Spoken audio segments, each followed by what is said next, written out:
In New York, my hour-and-a-half podcast uploaded in 6 minutes. 6 fucking minutes. What the hell is that? And the upload speed, which I have about 29 here, 400 and something. The upload speed was faster than your download speed here. Yeah. and that's Suzanne's apartment. I was like, what the? And then I go to Tom Grossi's house. He has 800 upload speed. 800 something. I'm like, what the fuck is wrong with Portland? And I pay for like the best thing that is offered for a human being, like that's not Microsoft here. Like I pay a lot of fucking money for fast internet. I had the fastest you can get here, and it's dog shit compared to New York. Like what the fuck, man? So I don't know if maybe when I move to the East Coast it's better. Like I don't think Cincinnati will have much faster internet. They're probably than on Portland. fiber. Probably have something better. Fiber. Like it's just the options here are awful. Like the fastest option here is still terrible. Okay, so what about so who's Tom Grossi for those that don't know? Oh man, it was cool. You know, Tom Grossi is a YouTuber. He has about 50,000 subscribers. So he's a YouTuber, and he emphasizes what? He's a comedian? Yeah, he does some stand-up, but he's got a Packers-centered YouTube channel. Like he's okay, so his YouTube Packers channel guy. is about Packers. Yeah, he does other stuff. Like he'll do some comedy stuff that's not sports related. He does whatever he wants, but his main thing is he does the Packcast, which is a Packers podcast. Like 95% of his videos are about the Packers. Then every once in a while he'll do like a Bears video and mostly NFC North stuff. Yep. Occasionally do other stuff, whatever his heart calls him to do, but 97% of his stuff is all centered around the Green Bay Packers. So I've actually had him on Strong Opinion Sports at times to be I consider him a Packers. I mean, he knows way more than I do about the Packers, so he's a Packers informant, and he tells me stuff, and we have fun.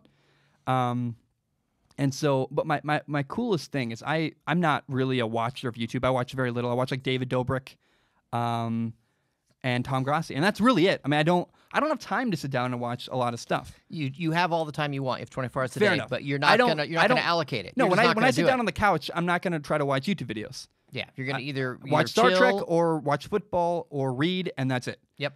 But Tom is one of the few YouTubers that I like watch. I mean, I love his stuff, and I love his approach because he's honest and he's got tremendous authenticity, and he's got a weird voice kind of like I do, and he owns it and he has fun with it. Like people call him Kermit the Frog. He's like, fuck yeah, I sound like Kermit the Frog. Like he doesn't care. He's unabashedly himself. He's got a really cool story. He's a teacher on the side. He loves helping kids. He's a great dude. His wife Jade's amazing. Like I'm just a gigantic fan of Tom. So you got to go on a show.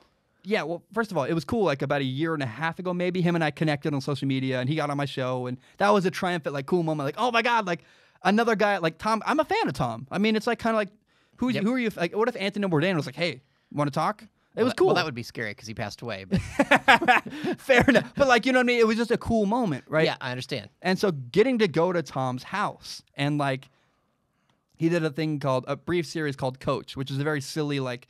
I don't even know how to describe it. Like a silly thing, right? A series he did it's shot in his kitchen. So I walk upstairs and I meet his dogs and I'm like, oh my God, I'm on the set of Coach where he fucking filmed the YouTube videos. And then I go downstairs into like his lair and it's Packers shit everywhere. And I'm like, this is the set of where you record your show. Like it was cool for me to like see it all in real life and shake his hand, give him a hug, have dinner with him, meet his lovely wife. Oh my God, Jade is such a great woman. And we did a 3.5 hour podcast. Oh my goodness! And I don't know. He actually might be breaking out.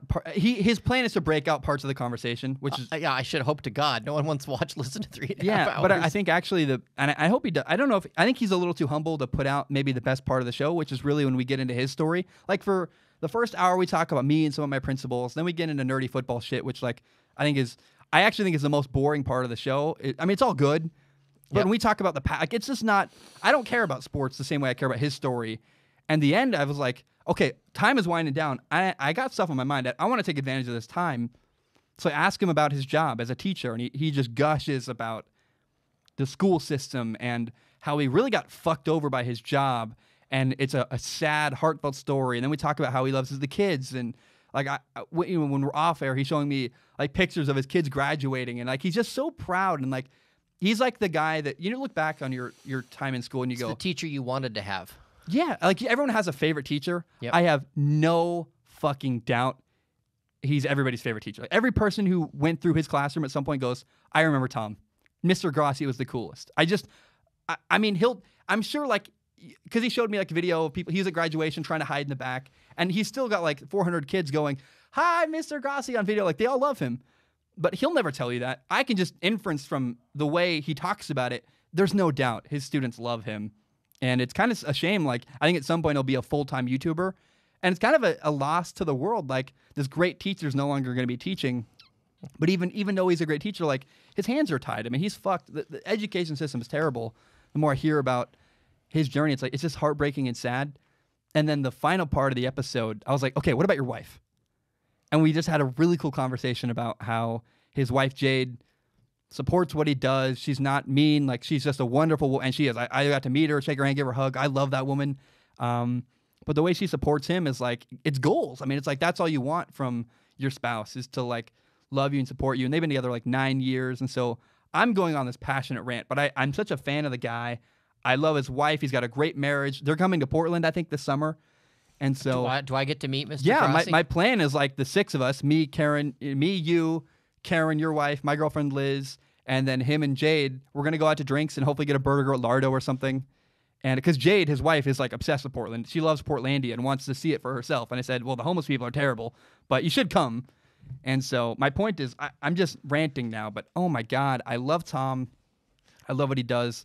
Okay. And the last part of when we talk about him isn't really, I think it's the best, is that last hour about his journey and his wife and his marriage is like phenomenal.